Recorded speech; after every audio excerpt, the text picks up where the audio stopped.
नमस्कार, मैं हूं मनप्रीत और आप देख रहे हैं आपका अपना चैनल वायरल सच। आप मेरे पीछे देख सकते हैं कि किस तरीके से एक एनजीओ धरना प्रदर्शन करने पर मजबूर हुई है सिर्फ एक एसएचओ के कारण। रीजन उसके पीछे का बताया जा रहा है कि एसएचओ से बात हुई कि जो यहाँ पर आप बीती हो रही है कि जबरदस्ती यहाँ पे जो बुजुर्ग रह रहे हैं इतने लंबे समय से उनको निकाला जा रहा है, अभद्र जो है भाषा का व्यवहार किया जा रहा है उनके साथ। पूरा मामला क्या है यहाँ जानने का प्रयास करेंगे। एक बार आपको जो है यहाँ की पूरी स्थिति हम आपको दिखाते हैं कि किस तरीके से रोजाना जो बच्चे यहाँ पर पढ़ने आते थे, यहाँ पर हालत देख सकते हैं आपकी किस तरीके से जो है आज ये बच्चे यहाँ पर सड़क पर बैठने को मजबूर है, बट कोई भी यहाँ पर आकर इनकी सुध लेने को तैयार नहीं है। क्या इतना ज्यादा प्रशासन पिछड़ चुका है या कोई भी बात वो सुनने को तैयार नहीं है? यहाँ पर आप देखें कि बुजुर्ग महिलाएं भी है जो इतने लंबे समय से जो है यहाँ पर रह रही थी। आइए उनसे बात भी करते हैं। आपका नाम? दर्शना सेठी। आप कितने समय से जो है यहाँ पर रह रही हैं? जब से ये खुला है जब से मैं आई हूँ। अभी कल क्या हुआ?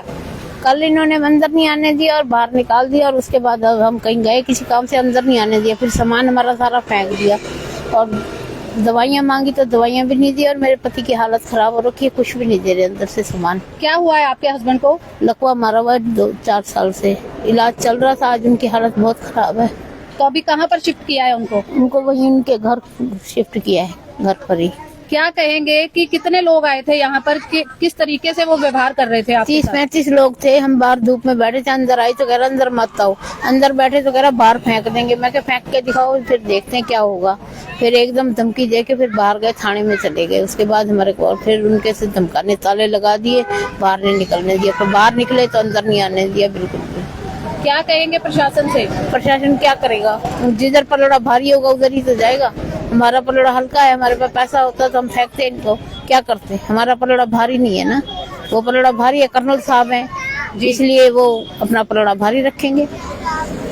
तो हम एनजीओ चलाते हैं तो हमारा तो पलड़ा हल्का होगा, इसलिए हम लोग कमजोर बैठे हैं। अगर कोई किराएदार का सामान ऐसा फेंकना ही है तो किराएदार रखते क्यों है? फिर ना रखना चाहिए ना। एक किराएदार पहले से उनसे कम किराया था, इन्होंने थोड़ा ज्यादा कर दिया तो इनसे खाली करवा रहे। और कोई आएगा उनसे ज्यादा किराया मांगेंगे, वो देंगे तो इनसे खाली करवा। इनका काम ही यही है कर्नल साहब का। आपका नाम? मेरा नाम परविंदर कौर है। कितने समय से जो है यहाँ पर रह रहे हैं आप? 11 महीने से रह रही हूँ। 11 महीने से। कल क्या हुआ यहाँ पर? कल हम किसी काम से बाहर गए थे, जब आए तो यहाँ पर ताला लगा हुआ था और ये कहते हैं हम तुम्हें अंदर नहीं आने देंगे। कुछ बुजुर्गों को भी कहते हैं अंदर नहीं आने देंगे और सबका सामान उठा के बाहर फेंक दिया। हमारे पास कपड़े वपड़े कुछ भी नहीं है इस टाइम जी। और आप यहाँ बाहर सड़क पर ही बैठे हुए हैं एनजीओ के बाहर? हाँ, बाहर ही बैठे हुए हैं। हालांकि हमसे बैठा भी नहीं जा रहा, पेन होती है जी, फिर भी हम बैठे हुए हैं। क्या करें बताइए? आप कुछ मेंटली भी मतलब कुछ मेडिकली भी कुछ प्रॉब्लम है आपको? इस टाइम तो नहीं है, पूरा मतलब मेडिकल हुआ है मेरा। पहले मेरी ब्रेन सर्जरी हुई थी और नाक का 2 बार ऑपरेशन हुआ था। अच्छा। और CSF राइनोरिया का ऑपरेशन हुआ था, लेकिन मैंने पूरे टेस्ट करवाए हैं, पूरा बॉडी मेडिकल हुआ है, सब नॉर्मल है इस टाइम जी। तो आइए यहाँ के जो मेन जो एनजीओ को देखते हैं, संजीव डबास, आइए उनसे बात करने का प्रयास करते हैं कि क्या पूरा मामला क्या है। डबास जी, यहाँ पर दिक्कत क्या हुई है जो इतना सामान बाहर फैला रखा है? पूरा ग्रीन बेल्ट की अगर बात करें, ये भी कब्जे की जमीन है जहाँ पर ये पूरा फैला हुआ है। क्या पूरा मामला हुआ क्या है? हमें खुद ही समझ में नहीं आ रहा क्या हो रहा है। क्या ऐसा हमने गुनाह कर दिया सामाजिक संस्था चला के कि जो हमें ये नौबतें आ रही है, बुजुर्गों को रोड पे आना पड़ गया, बच्चों को रोड पे आना पड़ गया, पता ही नहीं, समझ में नहीं आ रहा। जब डीसीपी साहब ने, एसीपी साहब ने हमें आश्वासन दिया आप जाओ वहाँ पे, आपको कोई कुछ नहीं कहेगा। आके देखा तो ताला बंद मिला पड़ा, बुजुर्गों को घुसने नहीं दिया। लाचार बुजुर्ग रिक्वेस्ट कर रहे, गिड़गिड़ा रहे कि मेरे दवाइयां अंदर रखी, उनको निकालने दो, वो तक नहीं निकालने दे रहे।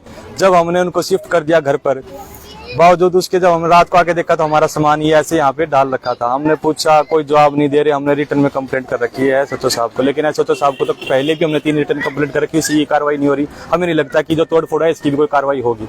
तो एसएचओ मनोज के ऊपर ही क्यों आपका निशाना बन रहा है? और ये आपने सारा लिखा भी है उन्हीं के लिए, क्यों लिखा है? क्योंकि जब मैंने बताया कि उससे पहले हमने डीसीपी साहब से गुहार लगाई थी कि हमारे साथ कुछ गुंडे लोग ये सीसीटीवी तोड़ रहे हैं, तोड़फोड़ कर रहे हैं, तो उन्होंने डीसीपी साहब ने फोन किया एसएचओ जी को कि आप इस मुद्दे को सुलझाओ और जो हरकत कर रहे हो उसको उसके खिलाफ कार्रवाई करो, और इनका अगर टाइम पूरा हो गया है तो इनको 15-20 दिन महीने का टाइम दो और इस मामले को सुलझाओ। जैसे ही मैं एसएचओ साहब से मिलने गया मनोज जी से, उन्होंने मेरे को हिरासत में ले लिया। इतनी नीच तरीका से, इतना दुर्व्यवहार किया मेरे साथ, मार पिटाई तक भी उधर आए और जबरदस्ती मेरे से लिखवाया कि एक दिन के अंदर खाली कर, और मेरे को वहां से 2 बजे से करीब 7:30-8 बजे तक वहां पे हिरासत में रखा। मैं पूछना चाहूंगा मीडिया के माध्यम से, मेरे को किस जुर्म में वहां पे उन्होंने हिरासत में रखा? क्या मैंने ऐसे गुनाह किया? उन्होंने मुझसे ऐसे क्रूरता से बात करी कि तेरे और तेरे बुजुर्गों को घसीटते हुए यहाँ पे लेके आऊंगा और उनको जेल के अंदर दूंगा, तो ऐसे इल्जाम लगाऊंगा तेरे ऊपर कि और बुजुर्गों के ऊपर जेल में चढ़ेंगे। मैं पूछना चाहता हूँ कि मैं हमारे जो वृद्धाश्रम में बुजुर्ग रह रहे हैं उन्होंने क्या ऐसा गुनाह किया जो जेल में जाएंगे, और इस हद तक जेल में जाएंगे कि उनको यहाँ से घसीटा हुआ जाएगा और घसीटते हुए लेके जाएगा, थाने तक वो जाएंगे। क्या माना जा सकता है कि उनको किस चीज का डर था? एसएचओ साहब को? जी नहीं, इन लोगों को किस चीज का डर था? जो ऑनर है यहाँ के, उनको किस चीज का डर है कि जो एट ए टाइम उन्होंने ये हरकत की है? हो सकता है कि कुछ लोगों ने उनको ये कानाफूसी कर रखी कि यहाँ पे कहीं ना कहीं वृद्धाश्रम की आड़ में कब्जा ना कर ले। 1 तारीख को मैंने खुद ही कर्नल, जो यहाँ के ओनर है, रिटायर कर्नल साहब है, उनको फोन किया, अंकल जी मेरा 5 साल के एग्रीमेंट की बात हुई थी, उसको आप बनाओ। उन्होंने मना कर दिया, मैं उनको फोर्स नहीं कर सकता, तो मैंने उनसे रिक्वेस्ट करी, मैं आपको पूरे महीने का एडवांस किराया दे देता हूँ, 15-20 दिन में आपको खाली कर दूंगा। लेकिन मेरी उन्होंने एक नहीं, उन्होंने बोला कि बेटा मैं यहाँ पे हूँ नहीं, मैं पुणे में हूँ, तुम्हारी आंटी ही करेगी, और वो आंटी मना कर रही है। और आंटी ने तो यहाँ पे 1 तारीख को ही गुंडे बुला के तोड़फोड़ कर दी। उन्होंने किसी अड़ोसी पड़ोसी को मेरे पास नहीं भेजा बात करने के लिए, ना वो आंटी यहाँ पे 4-5 दिन से आई, ना खुद बात करने आई, ना ही किसी सामाजिक बंदे को, ना ही किसी जिम्मेवार बंदे को उन्होंने भेजा, ना ही एसएचओ साहब को भेजा, ना एसएचओ साहब मेरे पास आए रिक्वेस्ट करने की भाई आप चले जाओ। लेकिन एसएचओ ने सीधा हिरासत से डर के उससे मेरे को निकलवाना की कोशिश कर रहे हैं। तो ये जो आंटी यहाँ पर है, जो मेन ऑनर है यहाँ की, तो किस तरीके का व्यवहार है? आप कुछ सीसीटीवी वगैरह फुटेज वगैरह की भी बात कर रहे थे, तो क्या पूरा क्या है उसमें सिस्टम? सीसीटीवी मैं आपको सबके सामने शेयर कर दूंगा। उन्होंने पहले सीसीटीवी तोड़ी है, बुजुर्गों को प्रताड़ित करने के लिए उन्होंने लाइट काटी। जब रिक्वेस्ट करी थाने से पुलिस आए यहाँ पे, उनको जब कंप्लेंट दे गए, उन्होंने भी रिक्वेस्ट करी, उन्होंने हाथ पैर तक जोड़े इसके कि आंटी ऐसे नहीं करते, बुजुर्ग है यहाँ पे, कहाँ जाएंगे, ये खाली करने को मना थोड़ी कर रहे हैं, 2-4 दिन में खाली कर देंगे। लेकिन पुलिस ने हाथ जोड़े, पुलिस ने हाथ जोड़े, और पुलिस अपने हाथ से लाइट चालू करके गई है, आंटी हम कर देंगे, आप मत करो, हमें बता दो कहाँ से आपने लाइट काटी है। उन्होंने खुद देख के पुलिस अपने हाथ से तार जोड़ गई। हमारे को सारा पुलिस प्रशासन सहयोग कर रहा है, सिवाय एक सेक्टर 9 थाना एक मनोज कुमार जी को छोड़ के, जो हमें प्रताड़ित कर रहे हैं। हमें नहीं लगता, हमें लगता है कि वो कहीं ना कहीं से मिली जुली ही है, तभी वो हमारे साथ ऐसे ही हरकत कर रहे हैं। नहीं तो एक एसएचओ के नाते उनका फर्ज बनता है कि दोनों पक्ष को बिठाए, बात सुने। उन्होंने मेरी एक बात तक नहीं सुनी, बिना बात सुने ही मेरे को हिरासत में किस जुर्म में रखा। मेरे को यहाँ पर आप पीछे मेरे देख सकते हैं कि किस तरीके से जो सामान है वो बाहर सारा फेंका हुआ है, और ये सारा सामान एनजीओ का है, बच्चों का है, जो रोजाना यहाँ पर पढ़ने आते हैं, बच्चों का और बुजुर्गों के। आप देख सकते हैं कंबल बिस्तरे वगैरह सभी कुछ। और जिस तरीके से यहाँ पर बुजुर्ग महिला ने कहा कि यहाँ पर जो है दवाइयां तक नहीं दी गई, और उनके हस्बैंड जो है वो उनको पैरालिसिस है, उसके बावजूद इतनी क्रूरता आखिर किस लिए दिखाई जा रही है? सिर्फ इसलिए कि मकान खाली करवाना, बट ये भी तो कहा जा सकता था कि 10-15 दिन का समय दे दिया जाता, अगर उसके बाद नहीं होता तो कहीं ना कहीं फिर आप प्रशासन का सहारा लेते। तो आइए यहाँ पर देसी रॉकस्टार एमडी भी मौजूद है, उनसे बात करते हैं, क्योंकि वो काफी लंबे समय से जो है वो संघर्ष विद सोल एनजीओ के साथ जुड़े हुए हैं। तो आइए बात करते हैं।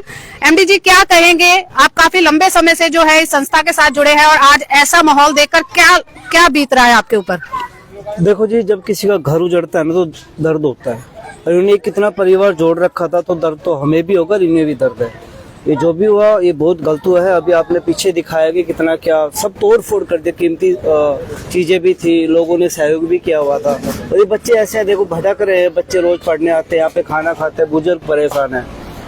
तो मैं तो एक ही बात बोलना चाहूंगा कि एसएचओ साहब को कोई वो नहीं है यहाँ पे खाली कराने का, कोर्ट का होता है, एसएचओ का कोई इसमें वो नहीं होता। तो एसएचओ साहब पता नहीं क्यों इसको हरास किया। इसके बार बार मेरे पास कॉल भी आया कि भैया ऐसे ऐसे मुझे बैठा रखा है यहाँ पे और छोड़ नहीं रहे, मेरे को नंबर भेजो। तो मैंने एसएचओ साहब से बात भी की, फोन किया कि मैं ऐसे ऐसे सिंगर एमडी बोल रहा हूँ। हाँ भाई बोलो। और मेरे यार वो 2-3 दिन में खाली कर देंगे। मैं बोलो ठीक है, मैं अभी छोड़ देता हूँ। तो इसने बताया कि भाई मुझे इतना हरेस किया, इतना मेरे को गालियाँ सुनी, इन बुद्धों को मैं घसीट के निकालूंगी। ये पुलिस का कोई हक नहीं होता किसी के रेंट, अगर ये रेंट पे रह रहे हैं तो पुलिस का हक नहीं होता, कोर्ट से ऑर्डर लेके तब आती है पुलिस भी। तो उसके बाद इतना बुरा बर्ताव किया इसके साथ। मैं तो रिक्वेस्ट करूंगा सीपी मैन से और अपने मनोहर लाल खट्टर सीएम साहब से और डिप्टी सीएम साहब से, इसकी जाँच हो और बहुत अच्छे से जाँच हो। क्या कहेंगे, लगातार आपके गीतों के माध्यम से आप लोगों को जोड़ने का प्रयास करते हैं, परिवार को जोड़ने का प्रयास करते हैं, नशे से दूर रहने का प्रयास करते हैं, और गुरुग्राम जैसे शहर में इस तरीके के वृद्ध आश्रम खुलते हैं तो अच्छी बात है, पर दूसरी बात यह भी है कि उनको किस तरीके से नष्ट करने का प्रयास किया जा रहा है। देखो जी, मैं एक ही बात बोलना चाहूँगा। देखो, मैं गाने के मैसेज से माध्यम से और मैं लाइव शो जब भी परफॉर्म करता हूँ तो मैं माँ बाप को सबसे ऊपर रखता हूँ, और ये भी किसी के माँ बाप ही हैं। तो एक रिक्वेस्ट ये करना चाहूँगा, सबसे पहले जिन्होंने अपने माँ बाप को यहाँ छोड़ा हुआ वो जाहिल लोग हैं, गंदे लोग हैं, जिन्होंने यहाँ पे जिन्होंने जिस माँ ने जन्म दिया है वो माँ ऐसे भटक रही है। वो तो मैं थैंक यू बोलना चाहूँगा एनजीओ का, जो उनकी सेवा कर रहे हैं और उनका तत्पर मेडिकल सेवा, खाना टाइम पे वो सब दे रहे हैं। तो कुछ लोग बोलते हैं कि मजबूरी होती है तो छोड़ देते हैं। अरे भाई, क्या मजबूरी? अगर वो बाहर देश में भी है, वो पैसा कमाने गया हुआ है, तो यार 2 बंदे भी रख सकता है कि बुजुर्ग का भाई इनका खाना टाइम से है वो सब। तो मैं तो बहुत गलत बोलूंगा इन चीज को, जो अपने माँ बाप को कहते हैं। अगला कदम क्या लेंगे एक सदस्य होने के नाते? क्या कुछ सोचा है, अगर ये सब चीजें हल नहीं होती हैं, किसी और के साथ ऐसा ना हो, तो क्या कदम उठाया जाएगा एमडी के द्वारा? देखो जी, मैं एक ही बात बोलना चाहूंगा, ये अच्छा काम कर रहे हैं, अच्छे इंसान है, तो मैं इनके साथ जुड़ा हुआ हूँ। मैं एक ही बात बोलना चाहूंगा प्रशासन से कि भाई इसकी जांच जल्दी से जल्द जांच होनी चाहिए, और ये जो तोड़ा फोड़ी की है, कुछ एक और चीजें जो कीमती चीजें हैं उनको रूम में लॉक किया हुआ है, ताला लगाया हुआ है। अगर इसका कुछ नहीं हुआ समाधान तो आज यहाँ 20-50-100 लोग हैं, कल 1000 लोग भी होंगे, 2000 भी होंगे, 5000 भी होंगे। तो हम यहाँ पर धरना करेंगे और जितने मेरे कलाकार साथी उसे मेरे साथ खड़े होंगे। जी जी। और अभी हमारे साथ विजय परमार जी भी मौजूद है, आइए उनसे बात करते हैं। परमार जी, आज आप इनका सपोर्ट करने यहाँ पर आए हैं, क्या कहेंगे? भाई डबास जी ने बहुत अच्छा काम शुरू कर रखा है एनजीओ चला के, और बुजुर्गों की सेवा कर रहे हैं, बच्चे भी यहाँ पे। लेकिन इनके साथ जो हुआ है वो बहुत गलत हुआ है, प्रशासन को इनकी मदद करनी चाहिए। तो यहाँ पर आप देख सकते हैं कि किस तरीके का तनावपूर्ण माहौल है कि एक संस्था जो इतना प्रयास कर रही थी कि बुजुर्गों को शरण दी जाए, वो बुजुर्ग जो कहीं ना कहीं अपने बच्चों ने ही उनको बाहर निकाल दिया है, बट उसके बावजूद यहाँ पर एनजीओ में उनको रखा जा रहा है, उनकी देखभाल की जा रही है, अच्छे से उनका जीवन यापन हो रहा है। उसके बावजूद भी जो है ऐसे कदम उठाए गए हैं सिर्फ एक व्यक्ति के द्वारा कि अगर उनका खुद का घर है ये, तो कहीं ना कहीं जो है एक अल्टीमेटम देके या 15-20 दिन का समय देकर जो है मना किया जा सकता था कि आप इस घर को खाली कर दे, बट उसके बावजूद भी 30-35 व्यक्ति बुलाकर और उनके ऊपर मींस अगर हम बात करें तो इन बच्चों के साथ और जो बुजुर्ग है उनके साथ अभद्र व्यवहार कर क्या ऐसा मिल गया? और प्रशासन, सबसे बड़ी बात है कि प्रशासन क्यों मौन है? अगर सीपी मैडम के पास भी ये बात पहुंची है, एसीपी के पास भी बात पहुंची है, उसके बावजूद भी अगर हम देखें इसके ऊपर संज्ञान क्यों नहीं लिया गया? क्या एक एसएचओ इतना बड़ा हो गया कि जो सीपी की बात तक जो है वो टाली जा रही है, यहाँ पर कोई इनके ऊपर ध्यान नहीं दिया जा रहा है? क्या इंसानियत गुरुग्राम में मरती जा रही है? गुरु द्रोण की धरती है, पर क्या इंसानियत यहाँ पर किसी में भी नहीं है कि एक व्यक्ति आकर भी यहाँ पर जो है इनको अंदर लेके जाने का प्रयास करे, या जो इनका सामान क्या इतना नुकसान हुआ है उसको भरपाने का प्रयास करे? आप सभी से भी अनुरोध है कि कृपया करके नीचे कमेंट जरूर करें और प्रशासन के कानों तक ये बात जरूर पहुंचाए कि गुरुग्राम में इंसानियत अभी भी जिंदा है।